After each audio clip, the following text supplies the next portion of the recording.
యవ్వన ప్రాయం అనేది చాలా విలువైంది. ఎంత విలువైందో అంత ప్రమాదకరమైంది కూడాను. ఈ విలువైన దాన్ని ప్రమాదకరంగా మనం మలుచుకోకుండా ఉండేటట్లు మనల్ని నడిపించగలిగినటువంటి ఒకే ఒక మార్గదర్శి పరిశుద్ధ గ్రంథం బైబిల్. ఈ బైబిల్ని మీరు ఎంత చదువుతారో అంత చక్కటి మార్గంలో మిమ్మల్ని తీసుకొని వెళుతుందని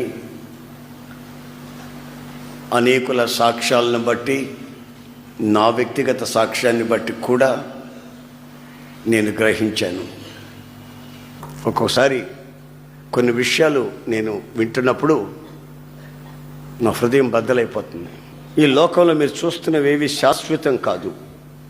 నిండు నూరేళ్ల జీవితాలు శాపంగా మార్చుకోకూడదని దేవుని వాత్సల్యాన్ని బట్టి మిమ్మల్ని బ్రతిలాడుకుంటున్నాను. నీ ఫ్యూచర్ ఏమిటి? ఇప్పుడే కదా మొలకెత్తింది నీ వ్యక్తిత్వంలో. నీ జీవితం ఏమవుతుంది అని ఆలోచించకుండా మొలకెత్తిన వెంటనే గోరుతు గిల్లేసేసుకుంటే ఎండిపోద్ది, శాపంగా మారిపోద్ది. తగలబడిపోతే ఎలా?